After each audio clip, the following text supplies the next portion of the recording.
Tonight we have a special bout to open up the evening.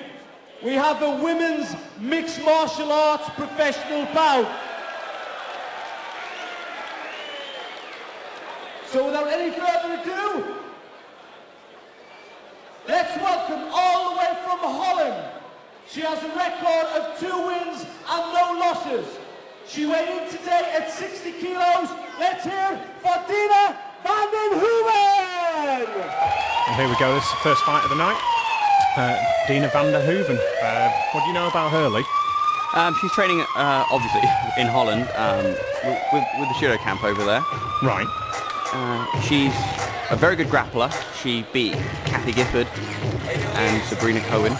She submitted both of those in the same tournament in about a minute each. So 2 leading UK fighters there. Yeah, so she's got some solid pedigree on the ground.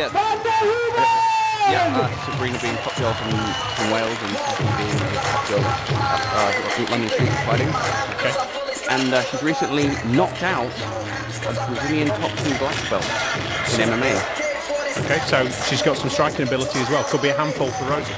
It's going to be tough. She's cut to 60 kilos as well. She's taken the fight on reasonably late notice, 2 or 3 weeks. And I believe a coach as well as Martin de Jong as well, who's famous for being a shooter. Yeah, he's a very famous judo coach. And in the blue corner, she comes from the UK. She is the one, the only, the biggest female fighter in the UK. That's it for Rosi Sexton!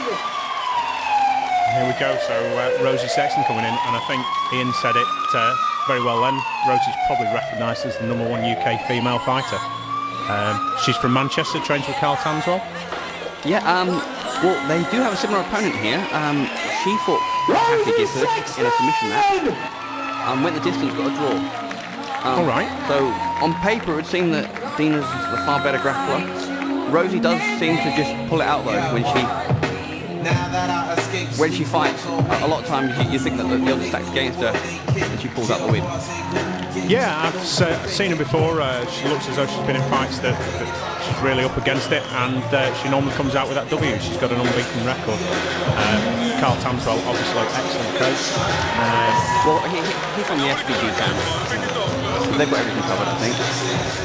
So, Rosie just had a baby. This is her first fight back, so she's been out the game for a long time since she won her title. I think she's got her conditioning back. She looks to be in great shape. She looks in great shape. Is she in great shape? We'll see. Well, it's a 5-round fight, as with all the title fights tonight. So she's going to go for some distance there, potential 25 minutes. I'm sure she won't be taking this lightly. So looking forward to see how this fight goes.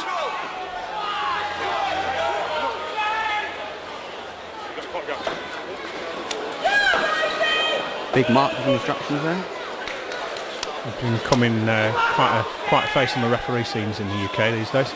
Great ref, Mark Goddard.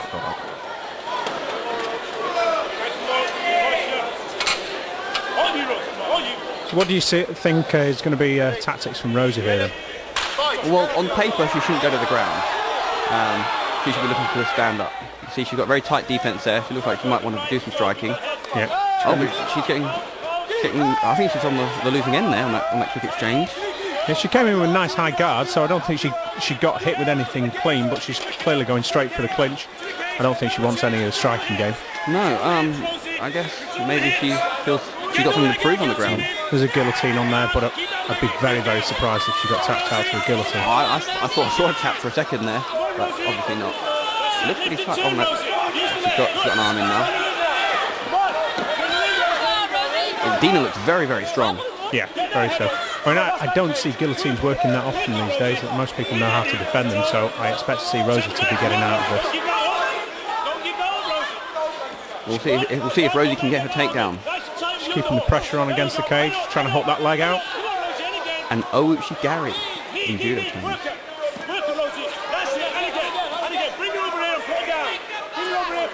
Yeah, keeping the pressure on, she's keeping tight. It's clear that Rosie doesn't want to do any striking here. She's keen to get it to the ground, but I think... will she better do anything once she gets there? I don't know. I mean, Dina's defending the takedown, so maybe Dina does want to stand up and take the striking game.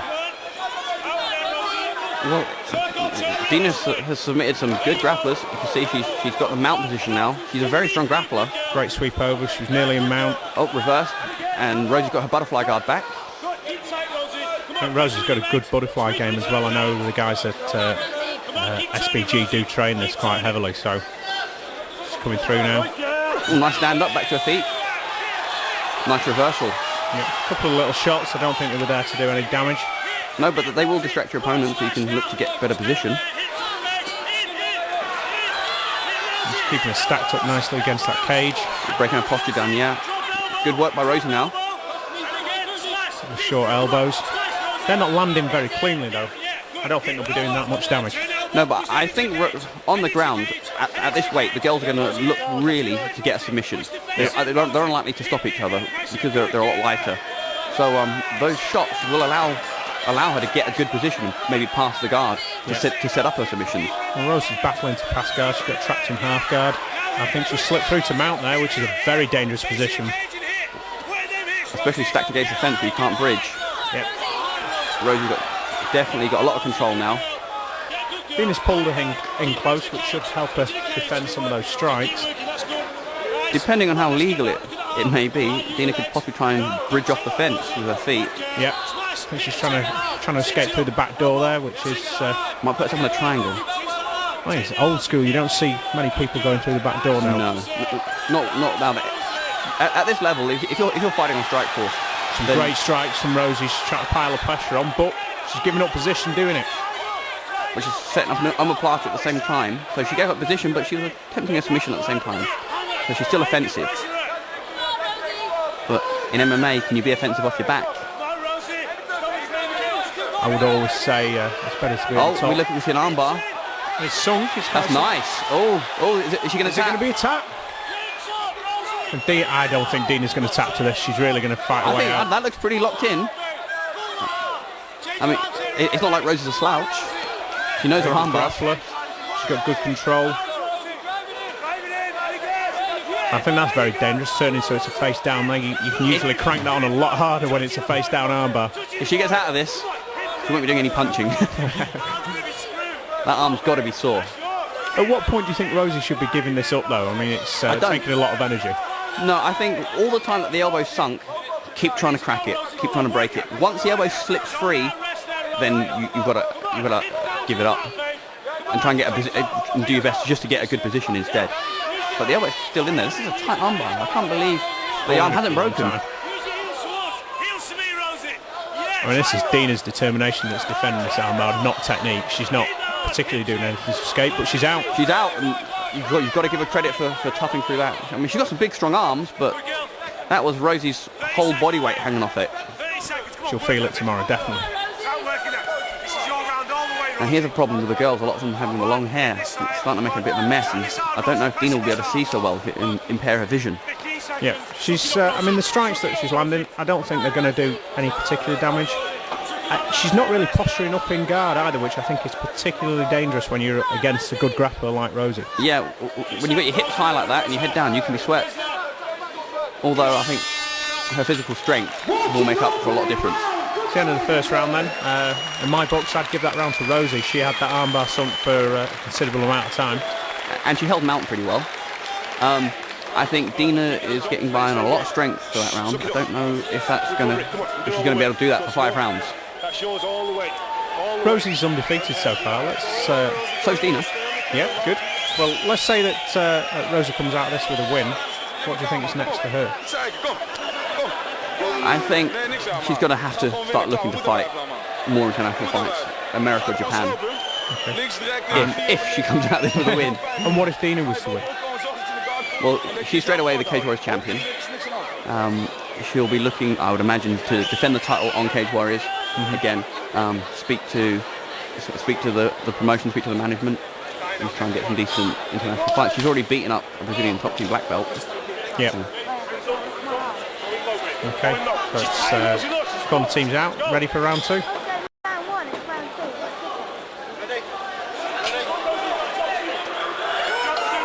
Great condition these girls, aren't they? If you look at them, they're physically. They've done their training. Yeah, clearly, I think they've got to as well with a 5-minute round. You're going to be in tip-top condition. Rosi definitely doesn't want any of that striking. Very high guard. Just crabs up. Oh, a slip there by Dina. She's transitioned it nicely into a knee bar. Yeah, Rosi did the right thing though. Take advantage of that slip. Oh, definitely. Well, that'll be her fighter instincts coming through.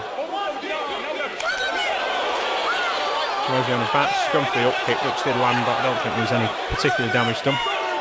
And we're back to guard position. A few hammer fists were thrown there, I think, by Dina. Nice tie up by Rosi. Yeah, Dina's letting herself be tied up nice and tight, which is very dangerous when you're in somebody's guard. Well, it's different, I think, grappling for MMA. When the strike's involved, Rosi's obviously trained that. She realises that when she's got someone in her guard, she has to tie them up so they can't hit her.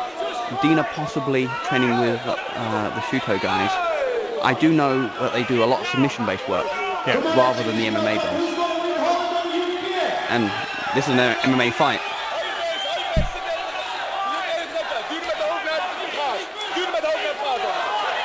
I think both fighters need to be doing some more work here to make an impression on the judges' scorecards. Yeah, well, they've worked hard in that first round, I think.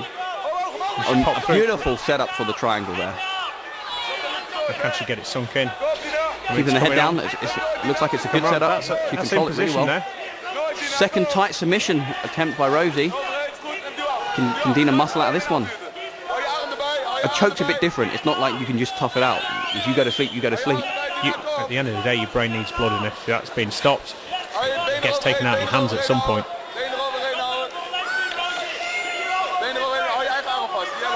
And Rosi's keeping that on. It's got to be tiring Dina out. With girl, it's different as well. Some of the escapes don't work, but she's powered out of it. Yeah. With the flexibility of the girl's hips, sometimes your escapes won't always work. Dina on top. Oh, some beautiful shots there. And they're having the effect. The referee looking like he's going to stop it. He's on top of the action, but Rosi managed to tie her up back into guard.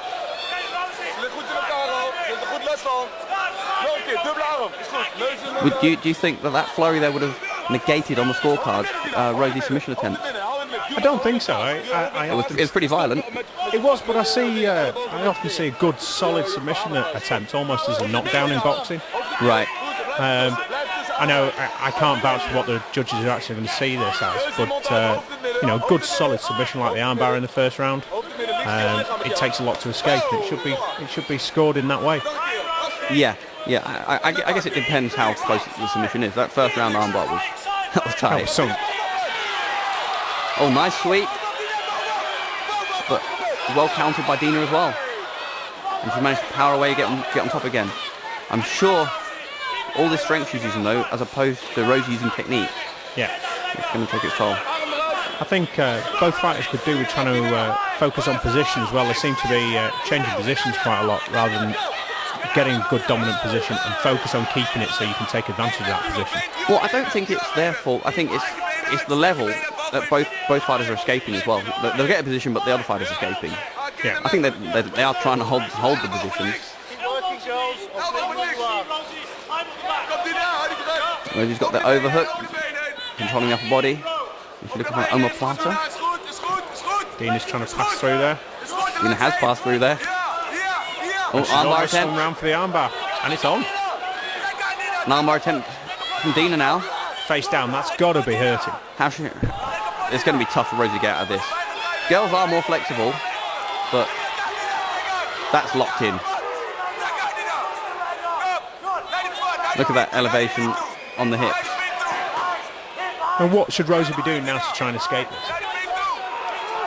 If she could bridge up backwards, actually turn the opposite direction, she might be able to spin out. Her head's through the legs now.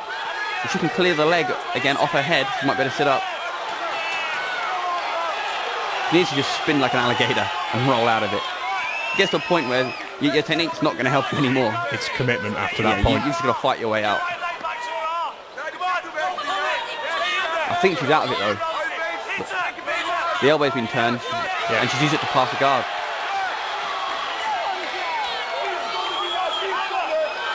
I wonder what sort of impact that's had on the referee's card for this round. Well, that was again, it was a tight armbar. Rosi had a nice triangle earlier in the round. Yeah.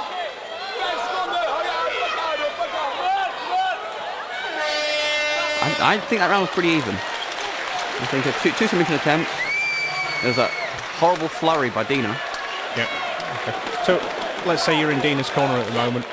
What advice are you giving to her as a fighter? How's she going to go out and dominate this next round and take that title? It's clear that she's not going to be able to get any strikes off. Rosi keeps smothering her with her high guard and sticking her into the fence. I think Dina should go out and shoot a takedown herself, get top position and possibly go for a leg lock. Okay, so try and get that top position and dominate from there. Well, I know that the SBG guys are very jiu-jitsu based. They don't work a lot leg locks, as far as I know. I mean, I'm sure Rosi's aware of them, but I know that the Shudo guys do a lot of really nice quick leg locks. She beat Kathy Gifford by knee bar. Okay. They are very hot on their legs. I think if she shot in, attacked the leg, it would surprise Rosi, put on the back foot a little bit. Right.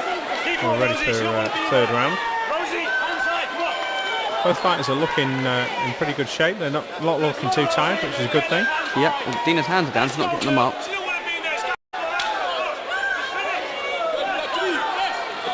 Very spongy punches. Yeah. And Rosi bringing some back. A little bit of dirty boxing. I think Rosi looks better conditioned at the moment. Dina's looking a bit worse for wear. Uchimata attempt. Oh, nice counter. Has Dina got the back? I think she needs to pass that arm to get that back. Yeah, Rosi's done well here. Kept on her back. And Rosi now trying to get to a more dominant position. Looking to clear the legs. For some of the fans at home that aren't au fait with the grappling, why would a fighter look to get past the legs?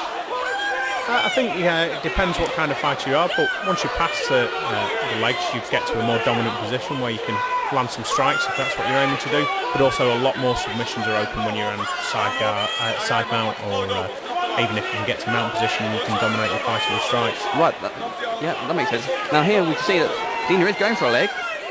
Well, she better pull it off. Ooh. Or did she get burnt out in the first 2 rounds because they were fast-paced? It doesn't look as though she's got as much energy as she did in the first 2 rounds, whereas Rosi still seems to be able to pile on the pressure there. She's aggressive too with it. Rosi dropping that knee in, keeping that pressure on the neck and head with her knee. It looks like Dina's going for an armbar. Rosi's countered it by simply getting position rather than defending the armbar itself. I think she's out of that now. An elbow to the butt. Well, it's an interesting technique, but if it works... If nothing else, it keeps you active and it looks good to the judges like you're working. I think you always have to try and finish a fight, but you also have to work on the basis that you win every minute. It could go to the judges' card. Another leg lock attempt. Well, it seems Rosi is very, very comfortable at defending these. I'm sure she gets some excellent sparring at Carl Tambor's gym, so this will be nothing she hasn't been in before. She seems to be keeping a dominant position more in this round and getting more strikes off, which has got to make an impression on the judges' cards. Yeah, I think Dina's looking a lot more tired. Her strength advantage that she had, it's worn down. She can't power out of the position so well, and Rosi's superior technique is now taking over the fight. Okay, so you got Rosi in side position here. If she can control that right arm of Dina's, get that pinned underneath the leg, she'd be open to land strikes at free will. Yeah, if she was to do that, then Dina wouldn't be able to defend the shots at all. Yeah, you can be looking at a stoppage from her. She's gone to a knee pin here. That's got to be horrible, especially when you're already tired. Yeah. It'll suck all the wind out of you. Have your full opponent's weight resting on your belly. Stuffed into the fence. I think Rosi's doing a great job this round of just staying in a dominant position, chopping in shots, racking up the points. It's definitely a good round for her. Yeah, I think there's no question that the champion has won this round.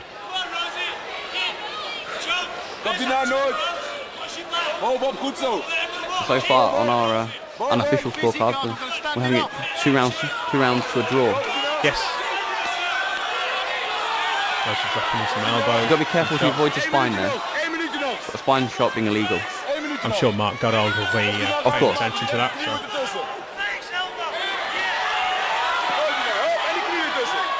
I think Dina is definitely struggling this round. She needs to work some escapes. She can possibly do with getting her left arm as an underhook around Rosie's body, pull herself out the back. And there we are, full mount. Now Rosie's in full mount. What should she be doing right now? If Rosie was to posture up, there is no way Dina could reach her to land any effective blows, whereas she'll have all her weight and full reach straight into Dina's face. She can just rain down blows. There we go. She's sitting up. Not all Dina can do is try and escape the position. She can't really fight back from here. Yeah, Rosie's landed a couple of great shots there. Dina needs to be bridging like she's never bridged before. There we go. Oh, that's a nice bridge, but she couldn't get her off. Well held by Rosie. Now if Rosie can keep this kind of pressure on, land the shots, the elbows and the punches. There's an armbar. Just take it. Trap the head. I think she failed to trap the head with that before she sat back. I don't think she looked completely committed to it, but I would give her that round. Well, more than likely, her corner said there's 10 seconds to go, try and finish the fight. And so she just took what she had. Now, Rosie's definitely looking to pressure out the two. That was a strong round. Needs to be helped up, so she's obviously tired. I think the next round will be a tough one for Dina. She's looking pretty negative here. My Dutch isn't great. Ladies and gentlemen, I haven't seen men fight for 15 minutes as aggressive as that. Come on, let's cheer for these two girls. Well, we've had 15 minutes, as Ian says. 15 minutes of action, 10 minutes left. 2 rounds for the title. These are the championship rounds, these are what count. As you say, these rounds are what determine champions from contenders. There seems to be some discussion in that corner and it's all over. Waved off. Rosie retains her title. Superb, that's great for Rosie. Dina, I think, was just tired. She looked really, really exhausted. Very, very impressive performance from Rosie. Fighting on paper, it could have been a better opponent. Definitely. She's just come back after having a baby. We do not have a loser. We have 2 champions. But tonight, the Cage Warriors British champion is Rosi Sexton! Very happy with her win, as she should be. I think you've got to be happy when you win a title, especially something as key as the Cage Warriors title in the UK.